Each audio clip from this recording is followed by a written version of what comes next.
Welcome everyone to another episode of Legends and Lectures. And today we have a special guest from a neighboring podcast, Graeme from Tales of Britain and Ireland. Graeme Cooke, welcome. Will you Hello, please, Michelle. thanks for being here. Will you please introduce yourself and your channel, your podcast, and for everybody who doesn't know what you do?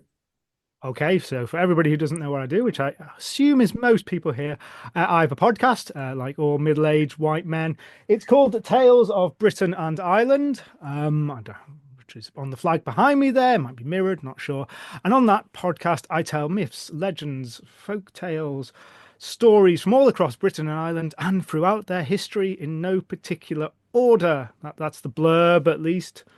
I tend to tell them in quite a modern-ish style. But I also do a little bit of discussion about the legends that I tell, and I think that's probably why I'm here today, just looking into a bit of the folklore and the history behind them. I also don't release very regularly either, so you'll get 4 or 5 episodes a year from me if you're lucky, but they'll all be very long. Yes, I And just that's I me. just listened to the episode about giants, which was a giant episode. Oh, it was though. Yes, yeah. And there's too many. There's too many stories.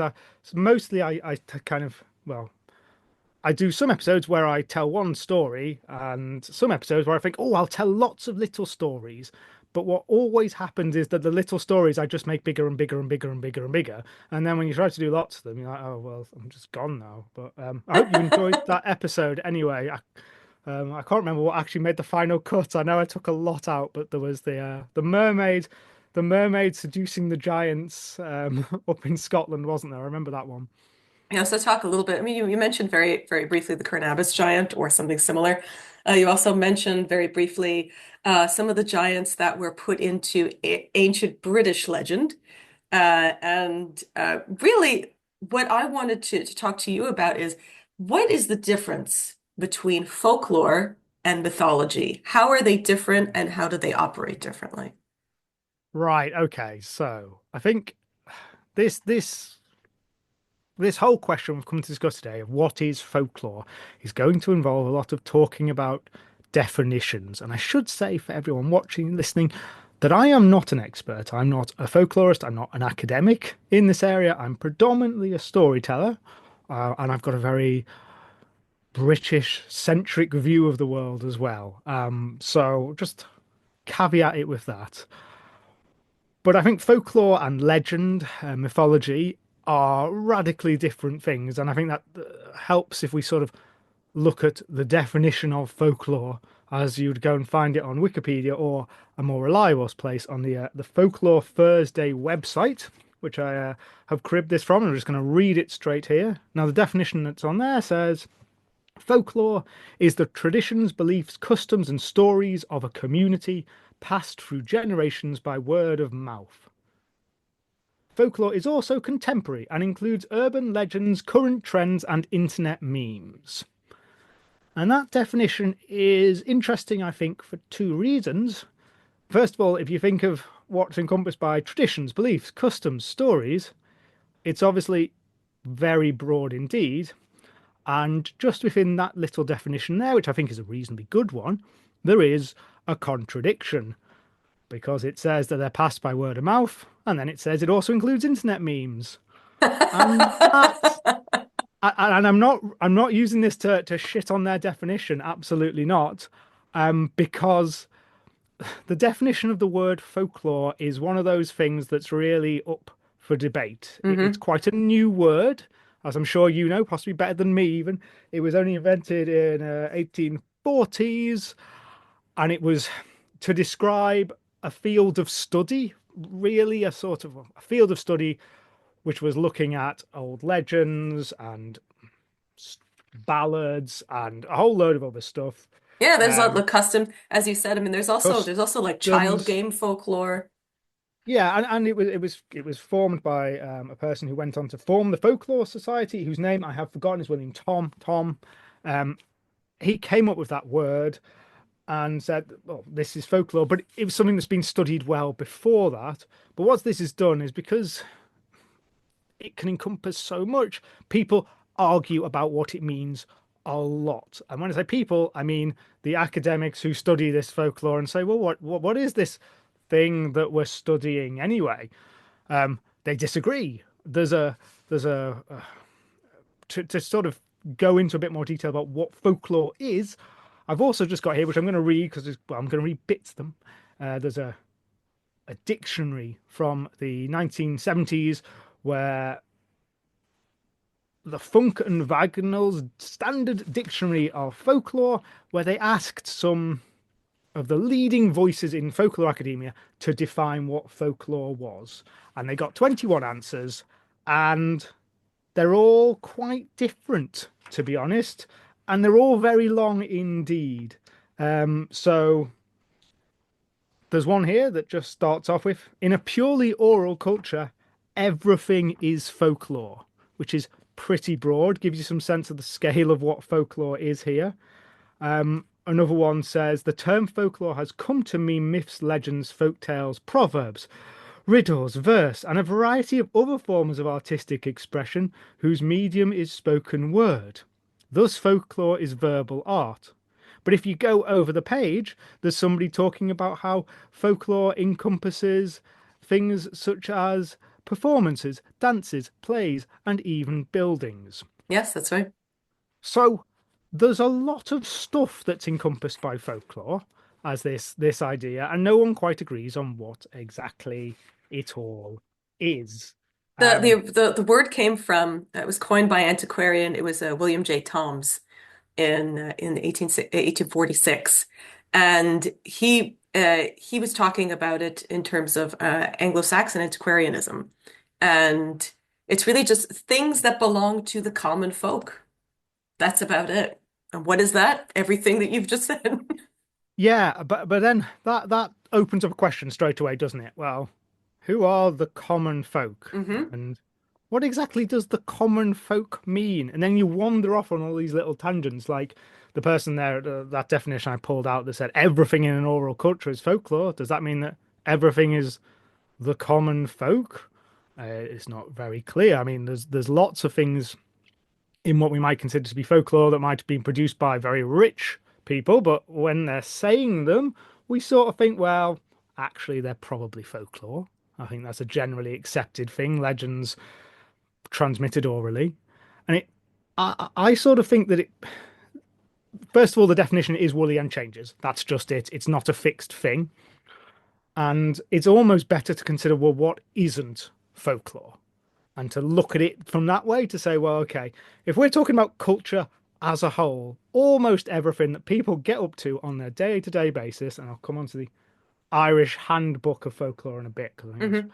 worth looking at. Then what isn't folklore? And I think it's quite. There are some things that the folklore we tend to say really aren't folklore, and there's a couple of common threads, and all of this there's exceptions to. But I think that the biggest common threads for me are a combination of written down and then reproduced off that writing faithfully to some degree.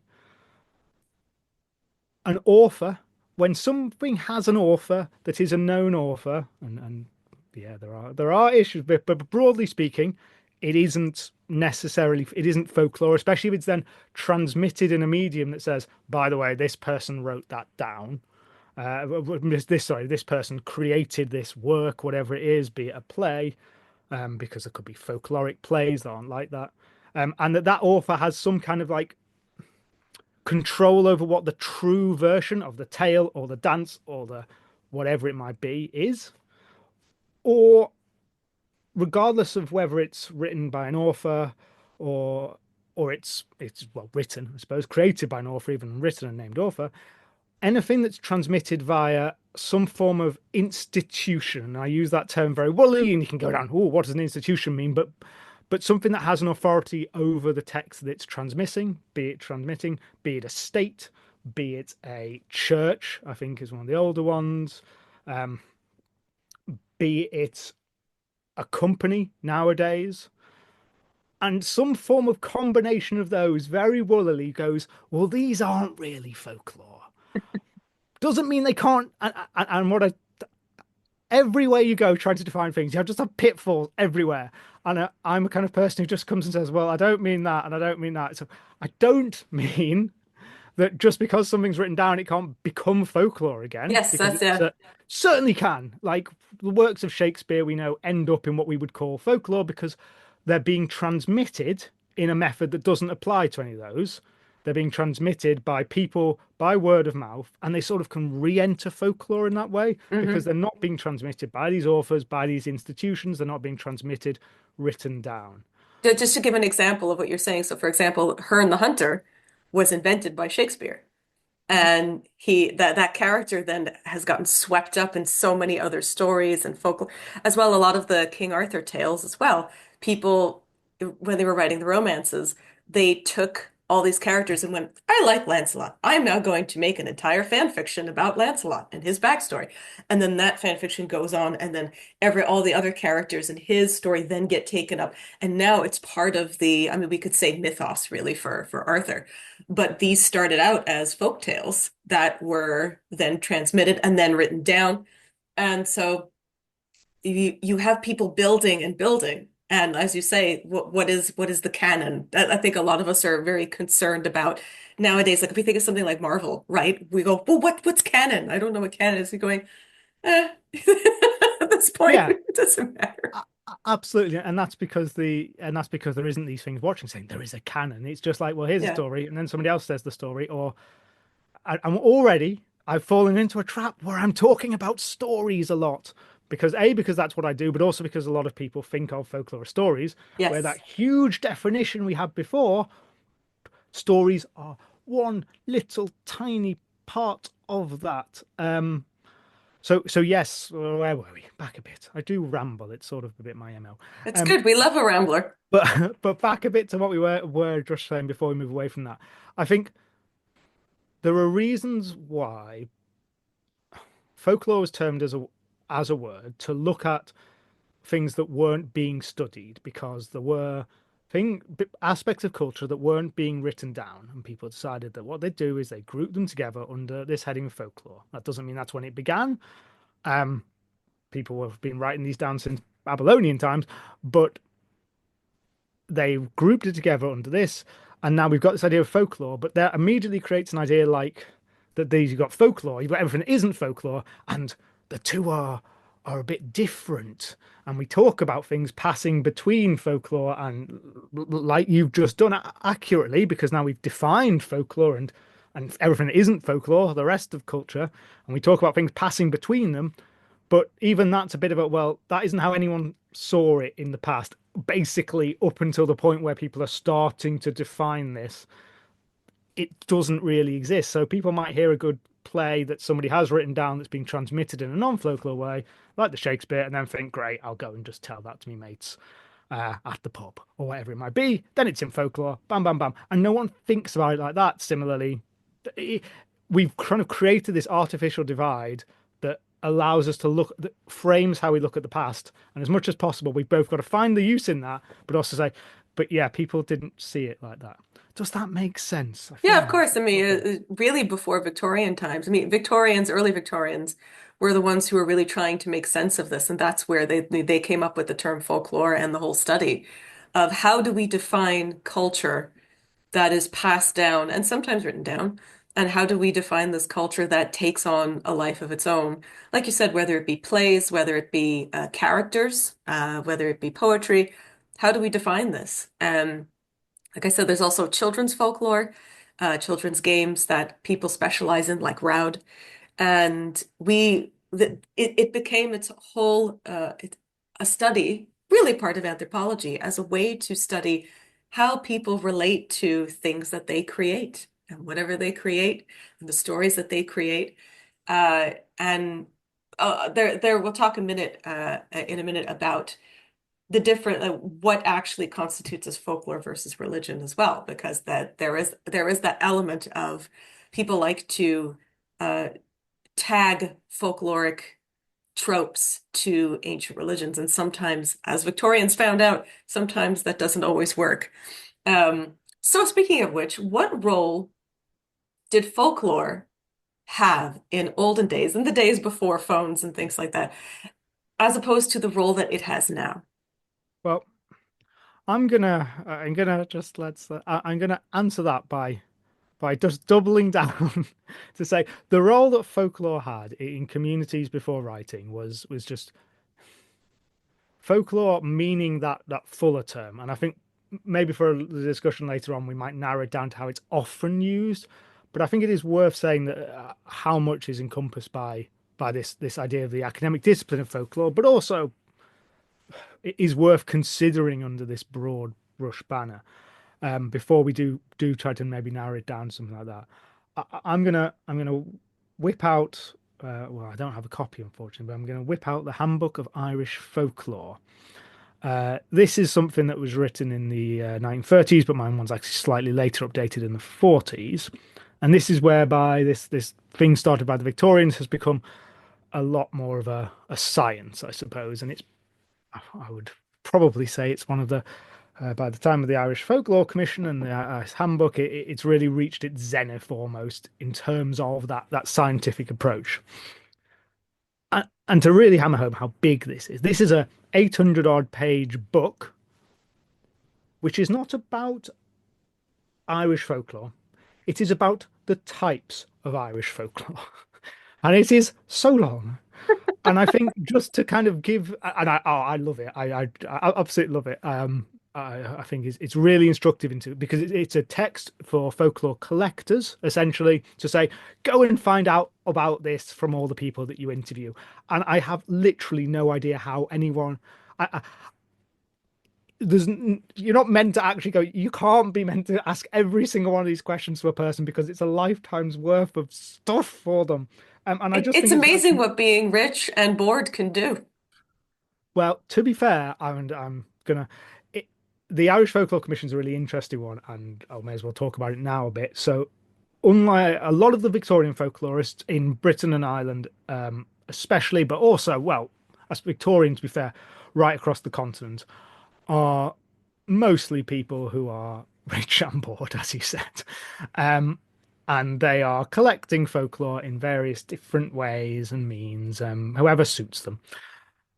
And some of them, their work may be accurate, some of it may not be. It's fine. By the time of the Irish Folklore Commission, what that is it's a project that's really quite connected to the relatively newly formed Irish state at that time, that was set up to really give a scientific approach to it.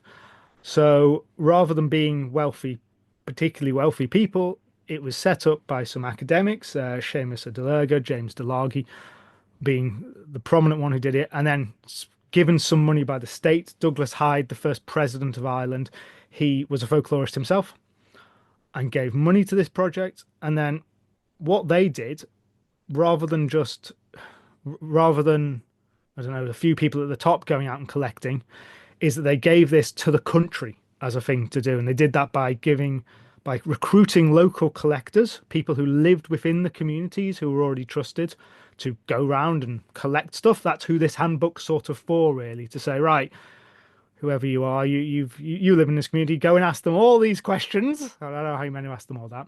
And also, interestingly, what they did was they had a massive campaign of writing to school children, oh, sorry, of getting school children to write every one of these stories and traditions and la la la la that they knew down.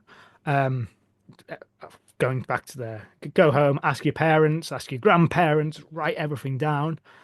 And the output of this is millions of pages, which are largely available online now. What are we now? 80 years later and searchable. And I think it's there are other things like this in Europe, especially in Scandinavia, but this one is pretty much the high point of this sort of folklore collecting. And at the end of the Dukish.ie, time, I think, right? Is yeah, Dukas.ie, yeah. precisely. If you want to go, and I can lose myself for hours in there. Oh, it's a rabbit hole. Yeah, It's so fun. Yeah. by this point, so for anyone who's for anyone who's worried, there's by this point, while a lot of the folklore is obviously in Irish, Ireland is predominantly English speaking. Most of the documents are in English, and you can just go in and just type in. Well, fairies would be an obvious one, wouldn't it? But and there'll be stories there, and there will be stories there that you read that you've never read before.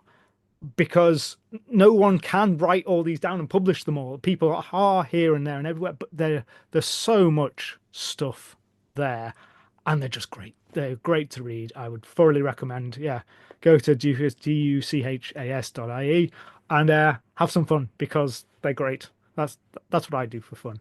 Anyway, yes. So yes, where was that all going? So yes, that's so. I was defending the fact that they weren't just rich, bored people by this point. No, not always. They're not always, no. But that is when we talk about the Folklore Society, which is a British society. Yes, I think that's rather different, and I Yes. think yes, certainly if not very rich, which some of them were, upper middle class, which as well. So yes, but this was something rather different. Anyway, where was I going? I was going to say I was going to read you the headings from this 700-page book, the big headings, and then I was just going to give you a flavour of the kind of stuff encompassed by it because he said, well, what does folklore mean in the past? It's everything, and by which. So the headings are settlement and dwelling, livelihood and household support, communications and trade, the community, human life, nature, folk medicine, times, principles and practices of popular belief, historical traditions, religious traditions, mythological traditions, and popular oral literature. So it's divided into these sections, and each of these sections is divided into. Uh, Here's a bit from the which section is this actually from? Actually, from livelihood and household support. Ask questions about eggs and hatching, the laying of eggs. Um, so we have yes, so sorry, we have the laying of eggs, broken eggs, meaning tricks with eggs, cures from eggs as food, disposal of eggshells, etc., etc., etc. That's one page.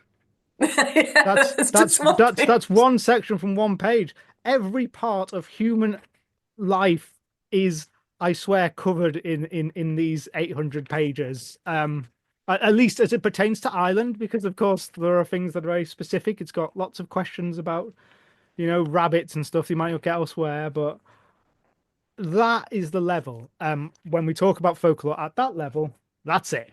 It's everything. Very little stuff isn't really folklore. And I think it's sort of useful to define it that broadly sometimes, if only because it doesn't create the idea that the much more narrow definition of folklore that has sort of formed popularly, it, to not limit it in that way. And I think all that stuff is kind of part and parcel of how people used to know the world and the knowledge of it. If we're going to have a folk, and I'm not convinced it's a necessarily useful term, but if we are going to have one, they knew a hell of a lot of stuff and had a lot of opinions on things, and all of that is contained within the folklore, which probably isn't really the answer to the question that you wanted. No, no, no. I, But th I think that's quite important to point out is nowadays, we think of folklore as a very, as you said, a very narrow subject of maybe some stories, maybe some characters, maybe some customs. But back in the day, it was all culture. It was everything, and the folklore and the customs changed from village to village, from region to region. And to think that, an entire country did exactly the same thing, that's a very modern idea. To think that one country speaks a certain language, has a certain set of stories, has a certain set of customs. That's not how things were at all. I mean, we were talking recently, for those who don't know, we're recording a little bit after Epiphany. And so recently we were talking about La Befana and how she is only in one region of Italy. And she comes on the 6th of January, and she's a Christmas witch who gives kids nuts and candy, presents, things like that. Not all Italy has this, and people forget that Italy was not a unified nation, I think, until 1861. And so you have all of these regional customs that are now getting lost because now that we're all together and our idea of an entire country doing a certain thing as well. This weekend, there is a custom in Spain, but in one specific country, one specific region in the north, where they have los trapajones, which are these enormous characters who are dressed in dead leaves and things, and they come around the town and they do dances together with bears, and they bless this entire region. And it's only this part of Spain that has this tradition. And again, we tend to think of Spain as a homogeneous subject, whereas as I said, before modern times, the world was not like that at all. Or even is something, let's say, like Japan, where they have the Namahage, who are some of my favorite folklore characters. The Namahage live in Akita, and they're only in Akita, and they come down from the mountain. And they're these giant ogre-like, orc-like demons that have blue and red faces. And they have a giant kitchen knife and a bucket. And they go around the houses and towns and they go, "Rah!" And they scream to not they're considered to be good characters. They bring in good luck to the house, but they scream to the kids, you better behave and do your homework. And they make sure that they get rid of all bad or evil things that are in the house or in the town. And that's a very tiny region of Japan that has a specific custom.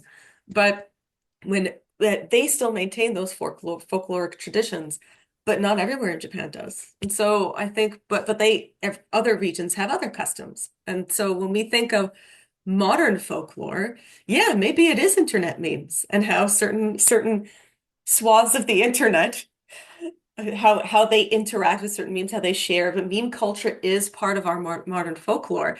But that doesn't mean that ancient people didn't see other things as memes. So, for example, things like Robin Hood plays, right? Robin Hood was originally not a good guy in the original plays.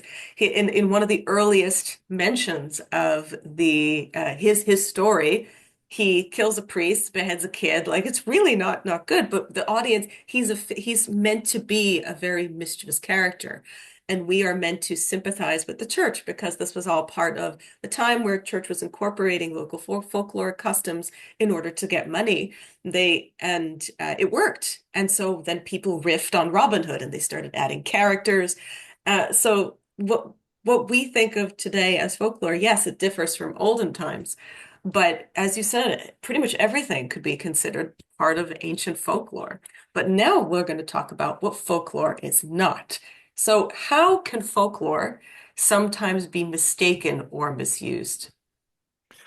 Well, how long have you got? I think you've already said quite a lot there Please about take your that. time. But no, so I mean, how can, well, I think it's really, I think just to pick up slightly on something you've already said, because I think you've sort of grabbed that around there when you've talked about, countries having different regions and folklore and stuff like that. And I think it's worth saying that the the science of folklore, the discipline of folk, science is possibly a bit of a controversial word, but the study of folklore and the process of folklore as a process where you go and collect stuff and all of that is very much tied up with nationalist movements at the end of the 19th century, Hmm. before the word folklore, but obviously a lot of the similar stuff was happening with the Brothers Grimm, and they owe a bit of a debt to Herder and his theories, and a lot of ideas at this sort of time, where, to simplify it down a lot, the fundamental idea of a lot of this was that a nation was a unit that existed naturally in the world, and that nation had a soul, so to Yeah, speak, the and nation states, the creation of nation states. yeah, and that soul that they had often, Germany being the prime example, where Germany was, because now I think it's so easy to think the state and the nation are the same, and they're just, this is relatively a new idea, or at least for it to be totally, it was a new idea. And in Germany there was a lot of idea to unify the country, and if you wanted to find this unified country, you'd find its soul, which was the natural state as it became, and the natural nation. And the theory was that this could be found within the stories, the songs, the folk poets, as they were called, of the people. And so a lot of the early folklore work riffs on this theme, and you don't just see it in Germany, you see it well, almost everywhere that folklore sort of crops up, with England being a strange example, possibly because there the nation and the state were, there was no desire to create a state out of the nation. Those were aligned, but you do see it in the other places in Britain. You see similar things happening in Scotland. You certainly see it in Ireland, as we've sort of already discussed.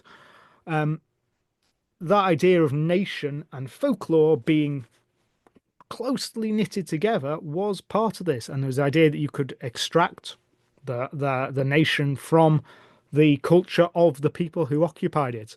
And I would say that probably starts us off with a place that folklore was misused right at its very origins. Though without saying that people can't find, there's not genuine good stuff to be mined from a nation from its past. But I think that blanket, well, these are the stories that make our nation, and they're nobody else's. Well, clearly that is not accurate, and it all gets tied up with what we went horribly off the rails with nationalism in the 20th century. So I'd say that's certainly one bad place to start. And I think what is really sort of ironic in some ways is that you end up, it's, how can I, what you said there was very accurate in that you've got very specific regional things that people want to say, oh, well, this was the whole nation, which obviously wasn't true. But you've then got the reverse that you find, whereby a story is common right across a region or multiple regions or multiple nations, and yet people want to claim, oh, well, it's just ours. But actually, things like, to give examples feels like they're the only ones. Huge amounts all of our oral history and culture and all that is just shared right across. There's a folklorist very well recommend called Michael Fortune, one of the ones who Oh really yes, his stuff is amazing. Yeah. absolutely one of my absolute favorites. Because he actually is still one of the few people collecting, well, Yes, maybe not the few, but folklore.ie is his website. He's it unbelievable. collects folklore, still interviewing people and things, and it's great. But he points out a lot of the things that people say are Celtic, which is a very problematic term, but or just Irish, were practiced all across Europe, especially with, he's about Halloween. He uses an example and says, look, the Irish didn't invent Halloween. These customs you say are Irish were across the rest of Europe. We've Yeah, just we sort we of had that when we talked about our Halloween special. We talked about how ancient Samhain, we actually don't know how it was celebrated. And Sanas Cormac, which is the earliest mention that we have of Samhain, is very clear in that we have no idea what customs were part of it. And even Sanas Cormac is a little bit late if you want to talk about the Christianization of Ireland. yeah, very much And we so. have we have no idea how ancient people celebrated Samhain. We can furnish a guess because of some of the mythological stories, but even those are quite late. So we don't know. And a lot of the customs that people think are pagan are actually really just down to the Day of the Dead, which is celebrated across Europe and really across the world nowadays. Yeah, and I think, do you know what that brings me on to? So let's go with there's a thing that the nation being one misused folklore. I think one of the other things that's misunderstanding is possibly that it lends itself to a misunderstanding of history because there's so much folklore that we do have. Someone has written it down, and we now have access to it. That it's very easy to think, and I don't just say this because it's hypothetical. It is represented all across all the time, that somehow that gives us something approaching a totality of knowledge of folklore, like we might like we might know, I don't know, something better to know, all the animals in the world or something like that. And that's so far from the truth, it's just unreal. We don't know so much folk. We know a fraction of a fraction of a percentage of the big toe of folklore. It's really because when people collect this stuff and we get the written records that we can access now, it doesn't start in any earnest until the 19th century, which is one particular moment in time. And Yes. otherwise, you get like little echoes for the past 1,000 years in, and what I know, Britain. You get bits and pieces, but they're one moment in time, one little snatch of time, which got no idea how much it changes. And what we do know is it changes a lot, or certain aspects of it does. And then before that, you've got nothing. You literally don't know. And the only thing you can do, you can throw your hands up and say you don't know, and you have to look at some archaeological evidence, and everything's so much speculation. And what I will say is and I think it's also really important to emphasize, the amount of folklore we do get in the 19th century, I find staggering when you look at where it the limited amount of people that are collecting and writing this stuff down, and you've got a few storytellers that people might go to, and that storyteller will know 200 stories, and Yeah. they'll write them down, and it's a book. It's a reasonable length book. And there were, and once again, I'm just talking about stories, which I'm narrowing it down a bit, but just talking about stories. I think you can't then say, well, that storyteller knew all the stories that were around at this moment in time, never mind the last time. If you have a couple of hundred of those level of storytellers in a community of, I don't know, a community, let's say in a in a country, even if just a couple of hundred of those, and I've got no idea what the numbers right, could be thousands, could be less. You've got some of those, each of them knows another 100 odd stories. The amount of stuff, the amount of shared stuff that there is, it's just mind blowing. And the There's amount, a folklorist from Arkansas who talks exactly about that because he got a lot of his stories from his grandmother. And he noticed that every time she would tell them, she would change something or she would build on it and build on it. And then when somebody passed down her stories, they would change something and build on it. So we have no idea what has changed, or we can catalog certain things that have been written down, but oral tradition, we really don't know. So there is a danger in people saying, as you said, yes, this is exactly how it was, and there's no difference in any custom change. We don't know that. I, We I have think we radically underestimate the just as a society. I know it's nobody's fault. I just think the way we are and the way that so much of our culture is given to us in forms that are reproducible, we just underestimate how much the human brain is able to store that doesn't come from that methodology and how much is able to transmit. And we just do not have clear ideas about a lot of what people believed in the past. And yeah, once you get past 1,000 years, like you can you can pick up some big things. I've got a book that is far beyond me. It might be better for you. It's all about linguistics, about elves in Anglo-Saxon England that looks at some of the linguistic traces that we can start to work stuff out by a very notable Alaric Hall, a very notable scholar in the field. And that basically concludes, and I'm doing a massive disservice to his work here, but it does basically conclude, yeah, we don't really know what was going on here. That's it. Because that's it. That's it at the end of the day. We recently Please talked go read about his work and take away his real conclusion. I would encourage you all to do that. But It's that's what good I took that away you from mentioned it. fairies though, because recently we talked about Irish mythology and we talked about things about Bridget and the gods and the Tuatha De Danann and how do we know? How do we know that they actually worship? And the answer is we really don't. We don't know. No, It's the same thing with, Viking sagas. We can talk about the sagas all day to today to tomorrow, and we really don't know how because not all of them, obviously, but because many sagas were written down by one person who was a Christian, we really don't know exactly what Vikings believed. We know that there was certain veneration, there was certain worship. We can look at as you said, we can look at the archaeological record, but we don't know necessarily how they did things. Snorri can tell us that King Haakon the Good was the man who changed the date of Yule from Yule to modern Christmas, but we have to take his word for it. We don't actually know. And he tells us that ancient Yule had something to do with the swearing of oaths and the sacrificing of boars and possibly something to do with horses. That's about it. That's all we know.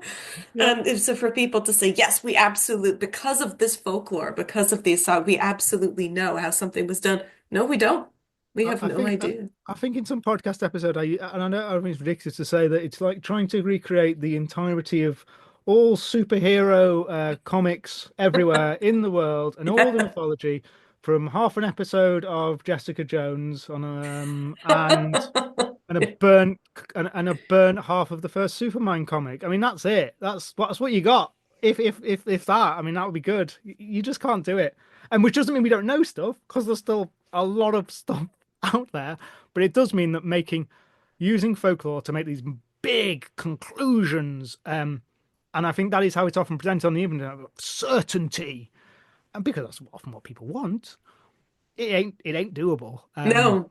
at And all. as you said, we are a society that deals in absolutes. We like knowing things. And a lot of us go on bro, trust me logic. which which unfortunately, leads to a lot of things like conspiracies or mistaken ideas about how history was.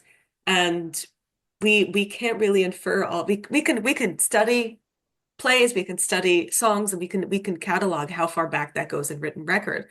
But we can't really do much else about certain customs. We can trace things linguistically, as you said, especially with things like elves. But when it comes to certain customs or when it comes to certain folkloric elements, you just have to throw your hands up at one point and go, "We don't know," and that's Yeah. that. Um, I really like the odd places that people go, and I say I'm not an academic at all, but I'm always impressed that people do stuff like pla place names. yeah, Work. Oh well, probably they believe in this here because this thing seems to be named like it. And I know there's a lot of work done in linguistics, and I cannot speak for its accuracy, talking about tracing old legends back down the Indo-European family tree to see which are the oldest stories, which I'm always a little suspicious about, but it's people have to use these proxies to try and work this stuff out. Just tell you how little we can know, which sounds very defeatist, doesn't it? It's not but meant to. see, I'm It's like just you, and realistic. I love that we don't know. I think a lot of people say, "Oh, we don't know," so then what's the point in studying it? Like, no, that's the joy of it. People are archaeologists are discovering things all the time. Historians are dispelling historical myths all the time, and I think that is the whole purpose of studying these things is to, yeah, sure, to catalog them. And sometimes, yeah, we just don't know. But new things happen all the time. New discoveries are made all the time. And that's the point of studying them. It's not a wasted science. It's not a wasted ology. And even if all we can do is recreate or tell these stories or recreate these customs in a different way, customs have comebacks all the time. We talk about now about things like plays. Mystery plays are coming back. Things like guising, obviously, we have trick-or-treating, but guising is coming back and now being reinvented in certain parts of the world. There's nothing wrong with reviving, the world goes through folklore revivals all the time. There's nothing wrong with that. But there is a mistaken idea in thinking certain things are very ancient. Like there was the idea for a very long time that for some reason that mummers plays, Victorians thought that they were remnants of Neolithic, like Neolithic. We have no, we know where mummers plays come from. There was a great craze for them in the 18th and 19th century, and very possibly they came from older hobby horse traditions, which were late medieval. And we do have some hobby horse traditions that we can trace to the 13th century. But that's it.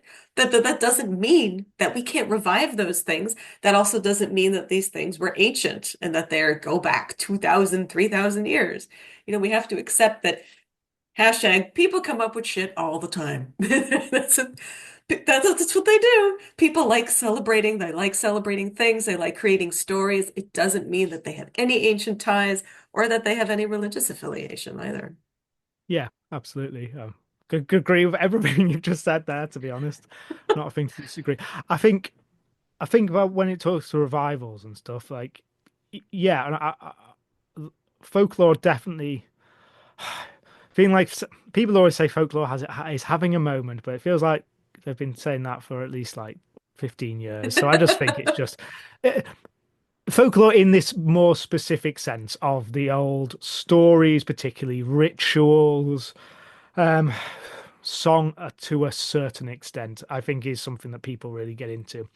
I also think that I mean, a big list of things which I think are covered by folklore now.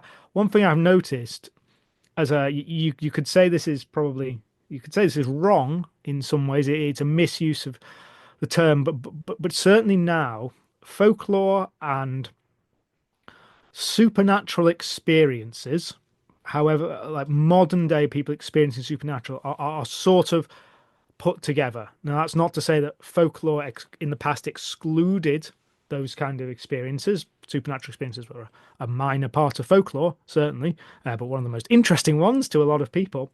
But today, those make up a large amount of what people are interested in folklore, and they badge their own experiences often under under the heading of folklore. I think experiences with ghosts, with demons, with whatever it might be, gets bagged under this folklore thing. And I think there's a couple of other, I would say, related fields as well, that really get badged as folklore, which have very little to do with this wider folklore we've been talking about. And I would say astrology, tarot, and neo-paganism are things that you see front and center of what of discussions of folklore. I'm in a local folklore group, which is very good, the Sheffield Folklore Society. But when I turned up to that, I was very interested that a large part of their discussions is around encounters with the supernatural and is around tarot readings and things like that.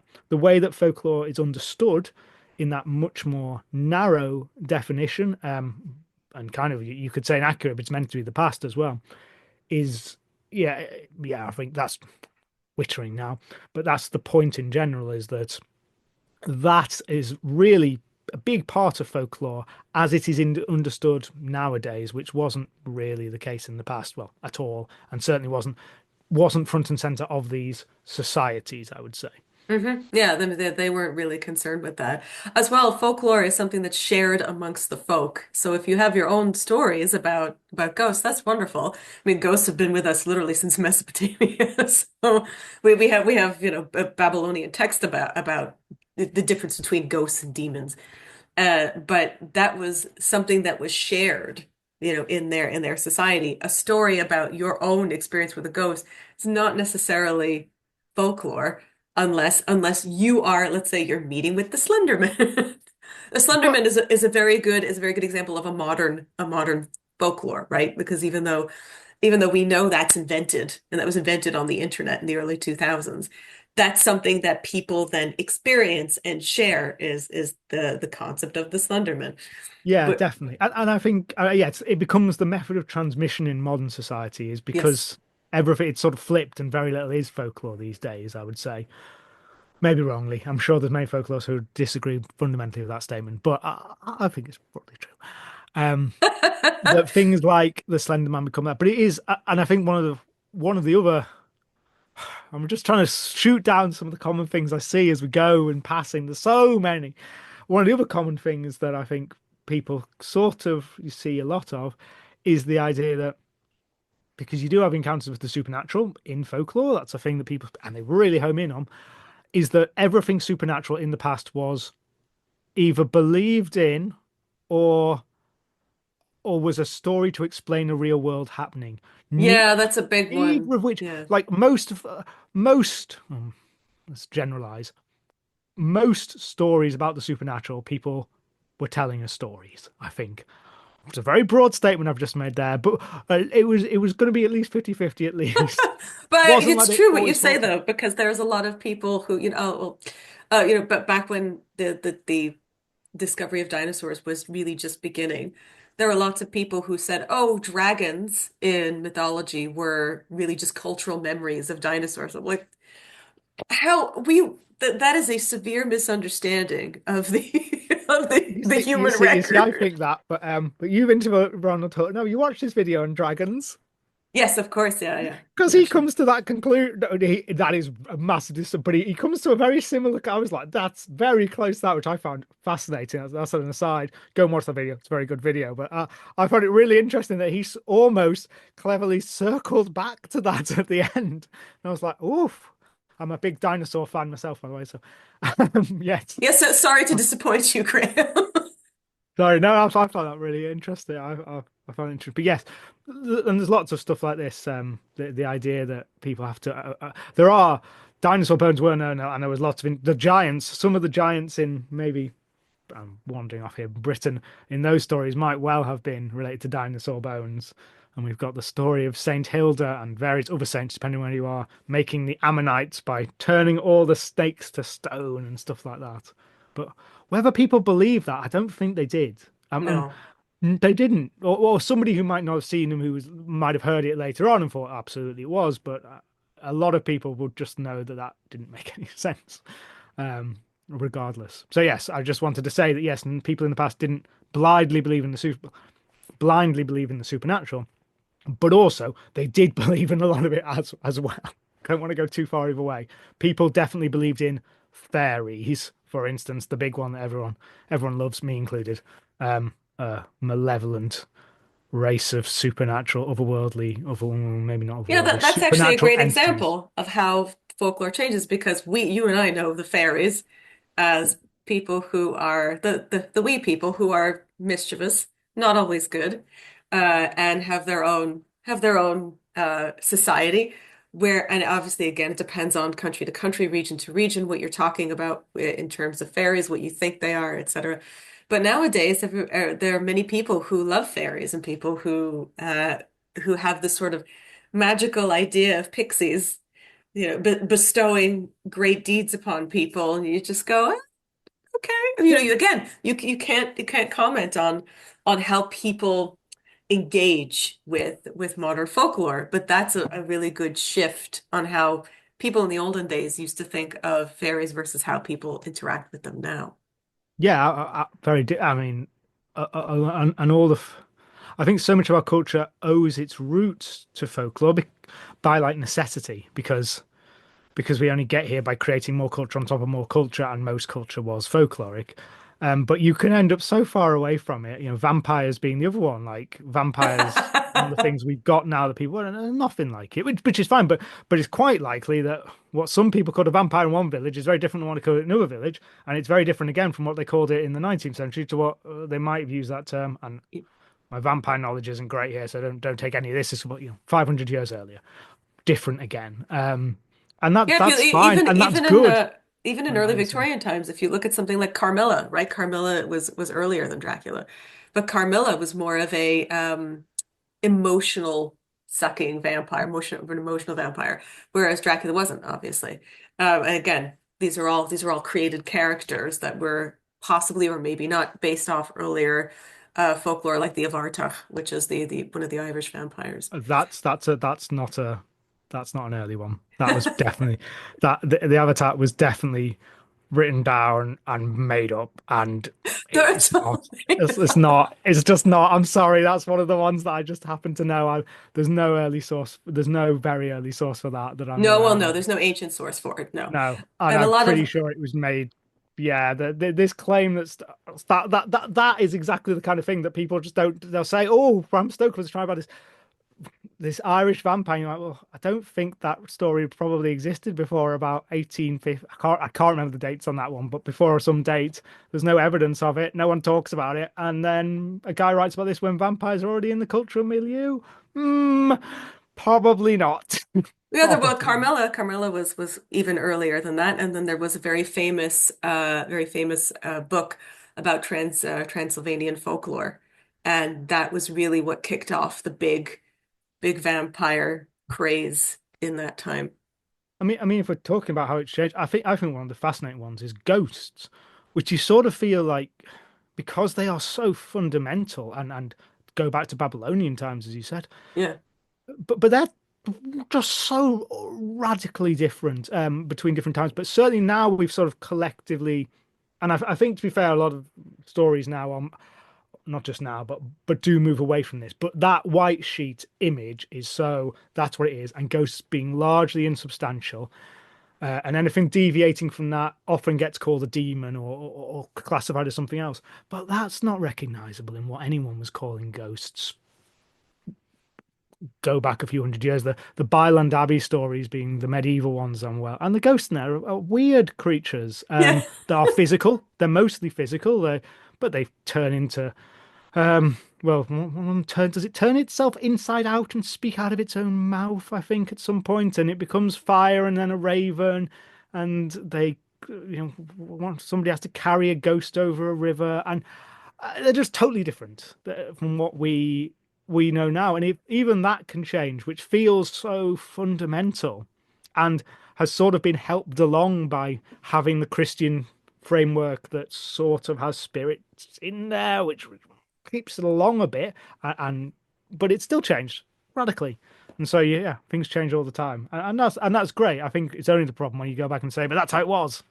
I don't. No, Yeah, I'm a storyteller who uses this stuff and chops and changes it and makes it modern and stuff like that. So I would never say you can't do this. You can do it as much as you like. Just don't pretend. And I think that's it, really, isn't it? it's just don't pretend that it's actually old Yeah, because what we do on our History of Holidays a series that we do with Mark from Mark Soup, every time we always start these things, we always preface with, "You can celebrate whatever you like. You can make new customs because we do it all the time. Just don't say they're ancient because we know they're not." And but people find something wrong with that. They find they really want to hold on to something that they think is ancient. But who cares? People make up stuff all the time. There's I nothing wrong think with that either. yeah, and I think I do understand that like that desire and that is where I because sometimes it makes it sound like I'm some fact checker of folklore, No, that's and me. yeah, that might be you, but I don't know. One of the responses that I do get when I have discussed things like this is, um, well, I don't care. I don't care. Who Yeah, cares? You can't know anyway, so who cares? But and I've thought about that quite seriously. Like, well, does this matter? I mean, as much as anything matters. And I think the point I come down to is that the people are who are engaging with it do care that it is genuine, or they wouldn't want it. People want to know that this stuff is old because it says this stuff is, this is an ancient Babylonian custom, and that's put. If it wasn't, if it was, I just made this up, and wrote it down, they might not engage with it because they're not going to the fantasy or whatever. They're looking for that, and you're presenting it as that. And if you've presented something actually, then you're not giving people what you think they're giving them. And if people want exactly. genuine old stuff, there's a lot of genuine old stuff to connect to. I don't know if I've ever actually said this, but I'm not a pagan. I'm an atheist, but obviously I've got a lot of neo-pagan friends and associates through what I do. But I've been very impressed by some of the authors and pagans now, very strong believers who write about the folklore, but also say, well, this is what we know, but also combine that with their faith, with their belief. And you can absolutely do that and do it very persuasively. And then you've got real, genuine stuff. Um, Morgan Daimler and Mara Starling are the two ladies I'm going to mention now who do that superbly. And you can, and then you can get both. You can get this real go back and look at it, and this is what we do know, and you can also connect on the spiritual side with that, but people clearly want. And yeah, but otherwise, yeah, do whatever you like, and if it gets big enough, what's the sound? Wolfen note? Oh, I'm getting that wrong. The Oh, you mean kid who creates the idea of, or somebody claims that their kid created an idea of a wolf. I do not know the background, but I've been invited to parties for this celebration of wolves festival that's on particular dates. I've never been to it's one the night yet. before. It's the night before May Day. It's May See, Day you know Eve. it. Yeah. See, this thing that did not exist when either of us were children, and it's now that big that it's a real celebration, and that's wonderful. And I absolutely love stuff like that. And please Yeah, do, so yeah. it really doesn't go back as far as beyond the Victorian period, to be quite honest with you. And there are a lot of people who see these things and they look at rituals. So, for example, when you look at there's a lot of mistake made, like we talked about earlier about Halloween, and how people look at a lot of the rituals about these things, and when they look at these rituals, they say, "Oh, these look very pagan." You just go, actually, no, a lot of these rituals were old Catholic, and because of the Reformation stripped away a lot of these rituals in certain areas. And so now when you have Americans looking at Halloween, and this happened when I was a kid, you had a lot of Americans looking at Halloween customs when they started getting really popular in the 80s and going, "Oh no, these are heathen pagan stuff. Like you can't be like, as Protestants, we can't be celebrating this." And I'm going, Halloween is a secular version of a Catholic holiday. There's no I love when they're like, "Oh, it's devil worship," and I'm like, you need to have Christianity to talk about the devil. There's no devil in any pagan ideas. The Christianity made him up. So whenever I see those things, I just laugh. But this is unfortunately how we kind of get mixed up in folklore gets thrown in together with religion and then rituals again. The great example that I like to give is, Graham, do you like Comic-Con? I've never been to a Comic Con.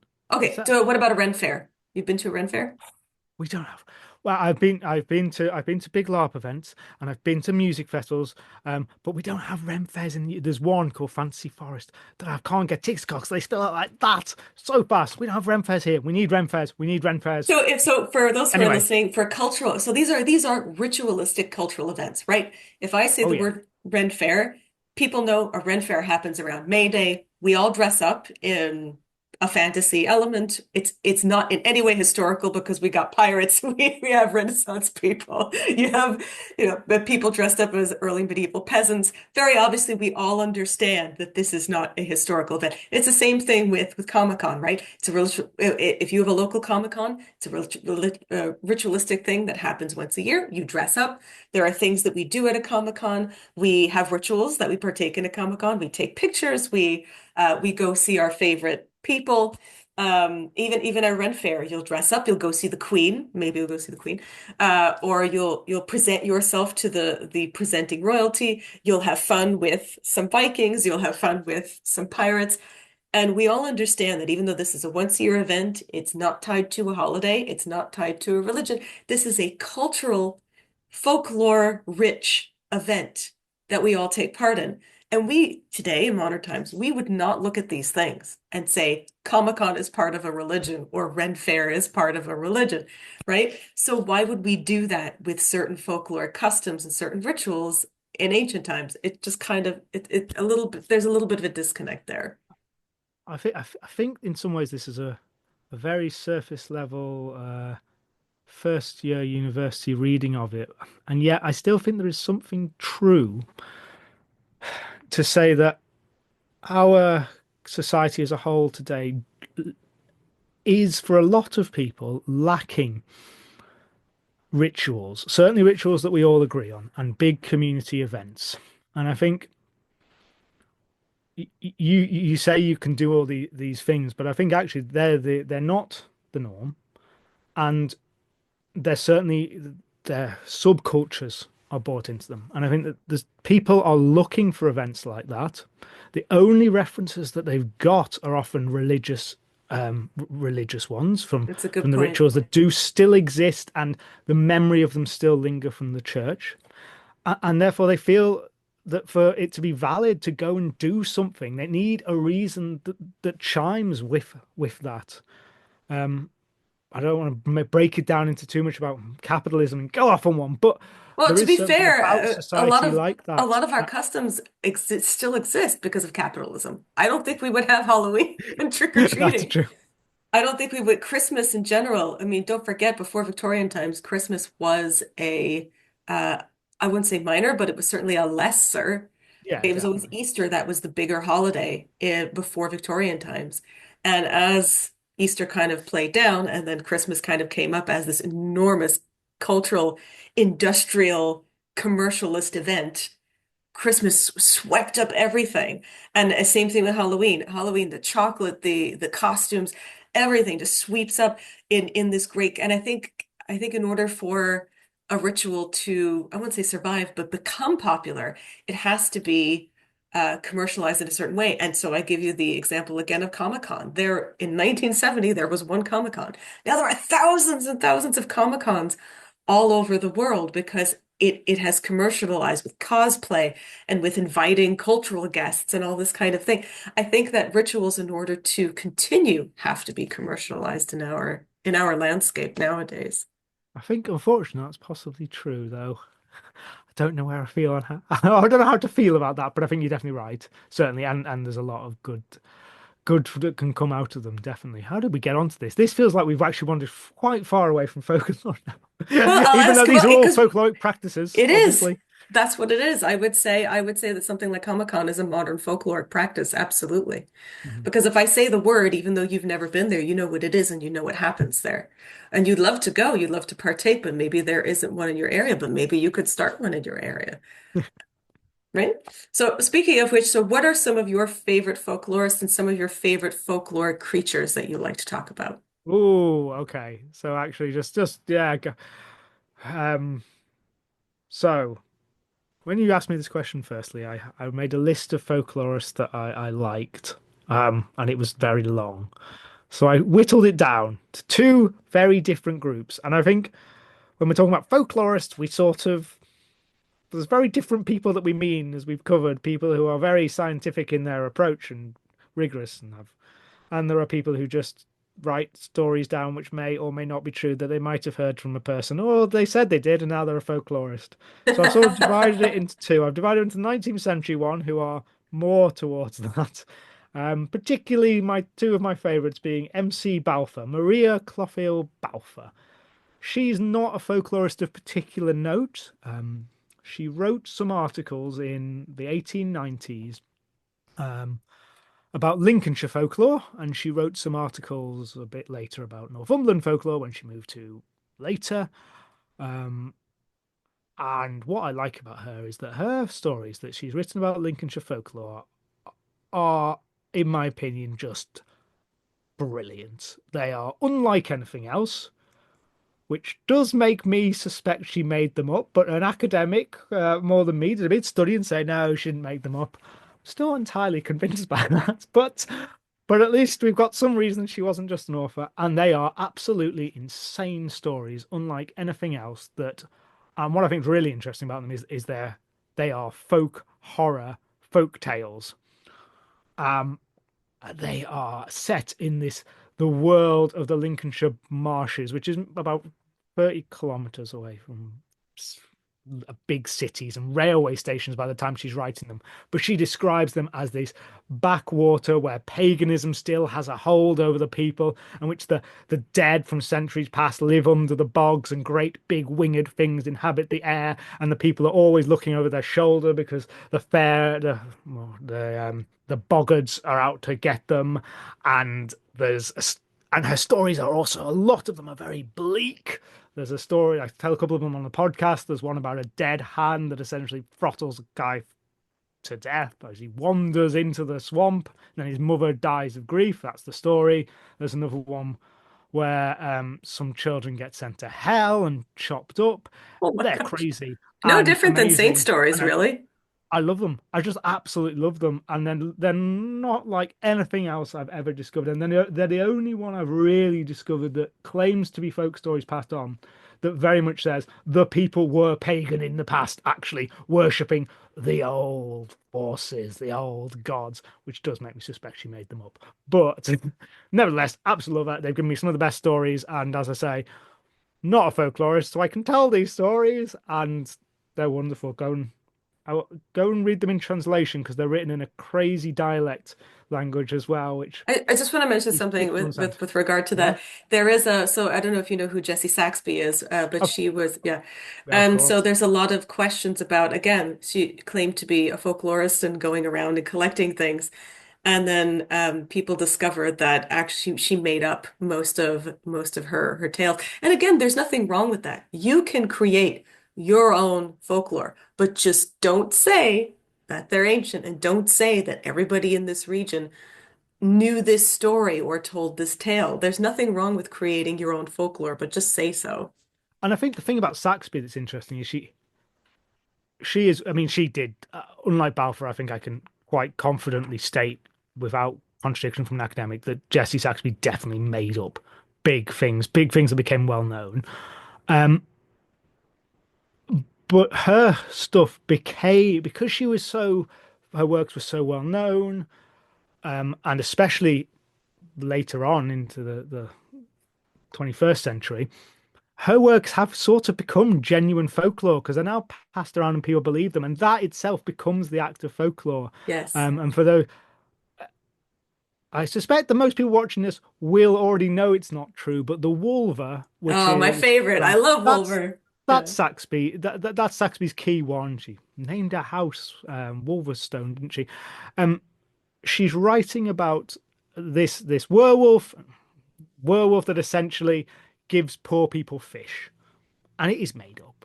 But people have said it so much that it's sort of entered into the, and this happens all the time. All the time, this happens, and that's sort of cool. But yeah, um, I suspect Balfour's very similar. But as I say, I'm hiding behind an academic who did a lot of research and said it was true, so I'm going to go with her instead.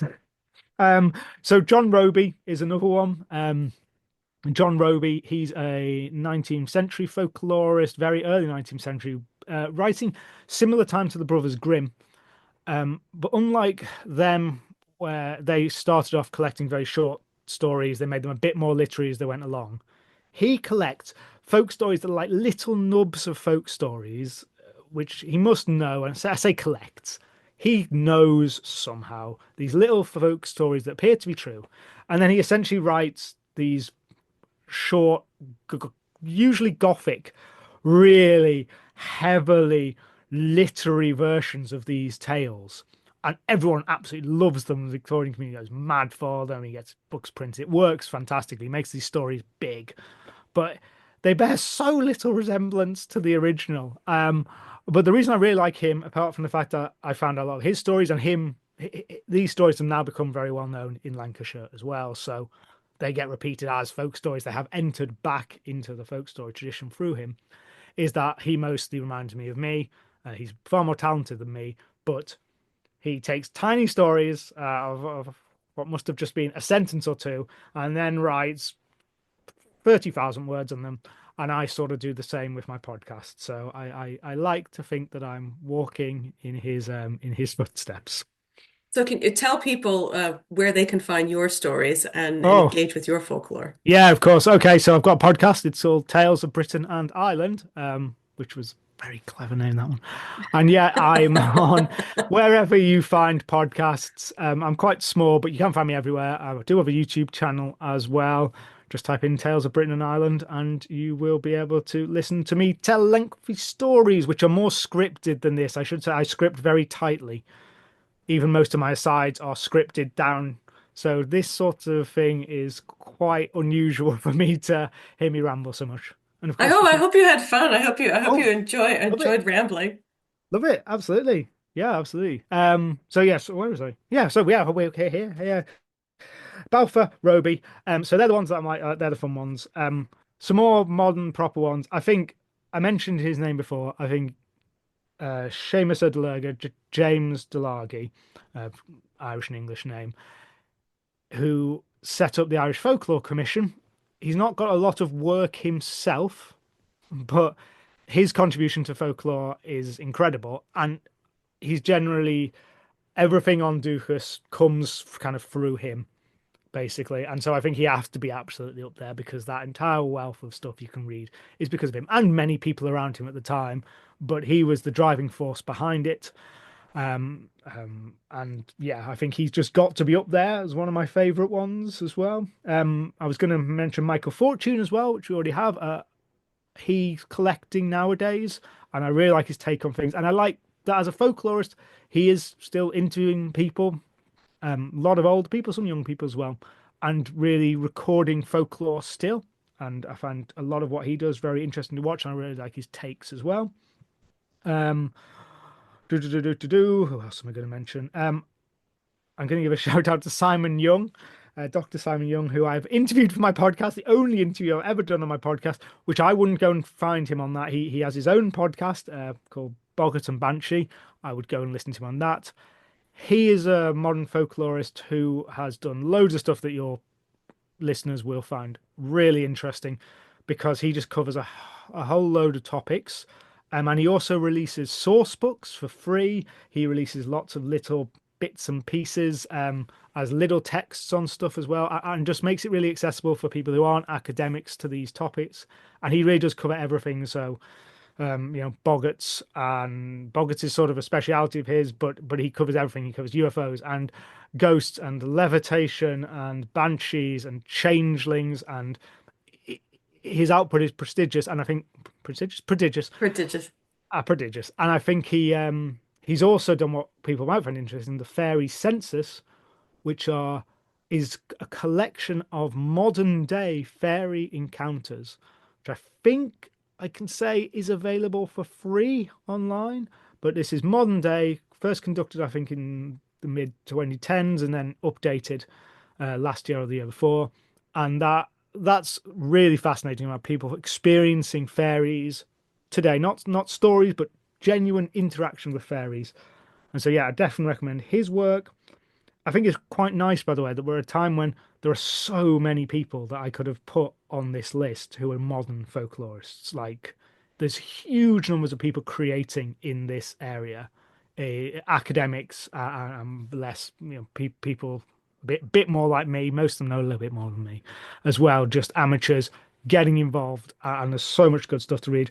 The other person I would really shout out, just to, so I have somebody who isn't from Britain and Ireland, is Jürgen Hubert. I'm sorry if I've just pronounced your surname wrong there, Jürgen, who is a German folklorist, and he is translating lots of German folk tales into English for the first time. And once again, a lot of his work is available online for free. He also does books. He also has a very good Patreon that I'm signed up to. And what that does is just give you these stories that, yeah, they've been in German for quite a long time, but then they may not even been collected together. They haven't been collected together in the same way. And he's creating this accessible to English archive of German folk tales that are not like, well, some of them are, but they're generally not like the Brothers Grimm. They're new, they're different. I find one of the things about folklore collecting that I often run up to, which frustrates me somewhat in the United Kingdom and Ireland, is that the folklore collectors were very prudish, or at least if they weren't, they couldn't get anything published that wasn't. So there's a whole load of stuff missing from our folklore, very clearly that was recorded about anything slightly sexual. And that's not always the case with the German folk tales. There's a lot more of that survives. They're a bit less worried about it. So you get some really weird stuff that I think gives you a bit more insight into what people are actually saying, not the sanitized Victorian versions of stuff.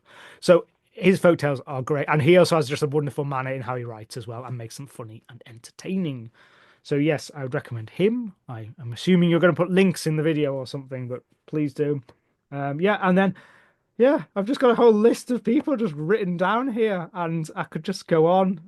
Mark Norman, who has the podcast, the Folklore podcast, probably Hmm. know it. Yes, Mark Morris is Darling, a good dude. yep, absolutely. Writes books, has the Folklore podcast.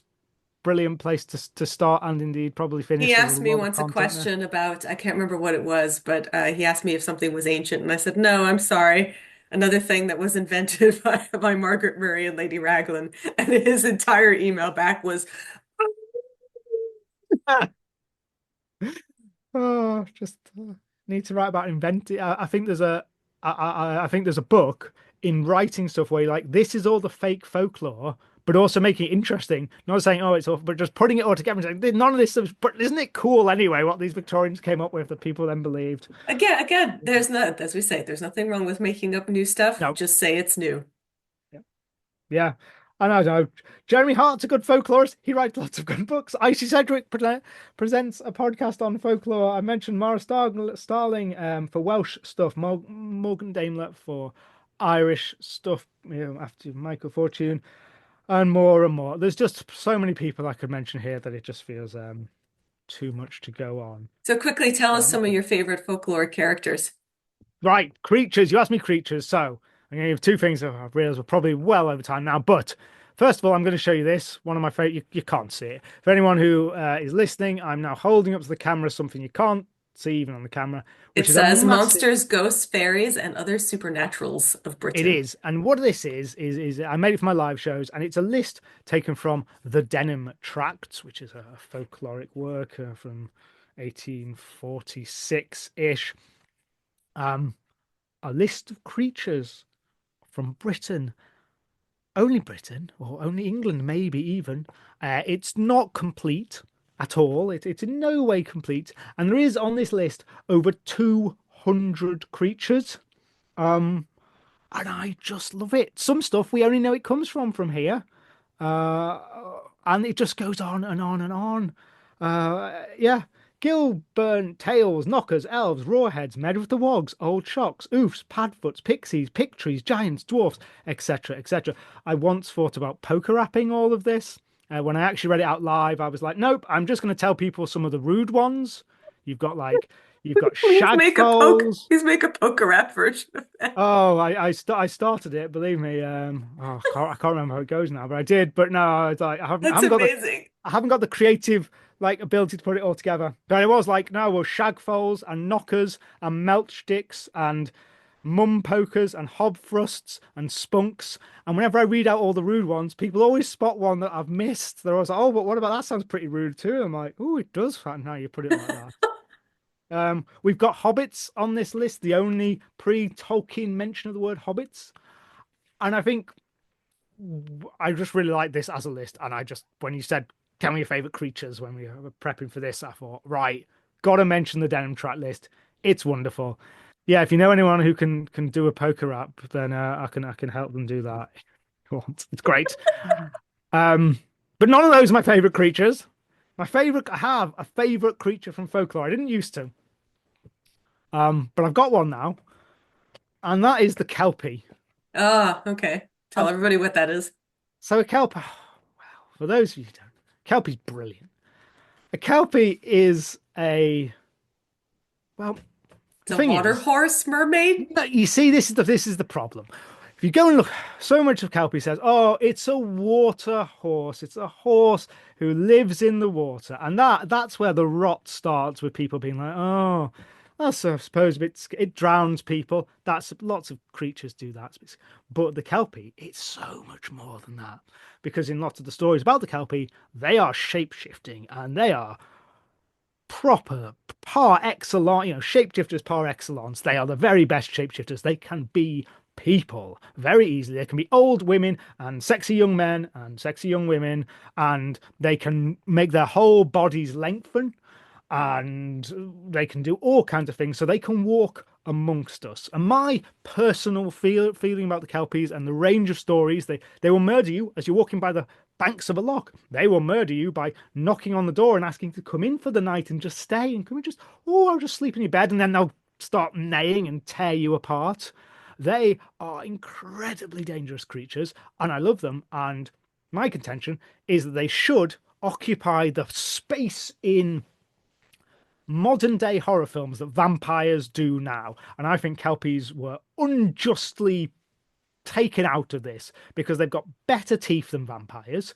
They are much better, hairier creatures than werewolves. So they got that. They can transform whenever they like. They haven't got the weaknesses. They can come out during the sun. They've not got the garlic problem. Sometimes they've got silver, but broadly, they're just better in every way. Incredibly dangerous. And I imagine this scenario where you've got a story about a Scottish laird, because they come from Scotland, who moves to London and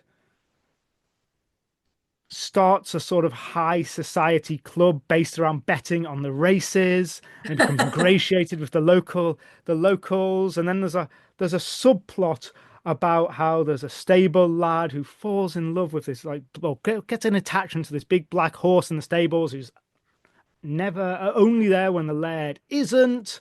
And then you've got livers that start to rise to the top of the River Thames because Kelpies don't eat livers. And then you've got a showdown conclusion with a cunning woman and a giant rat in the sewers of London.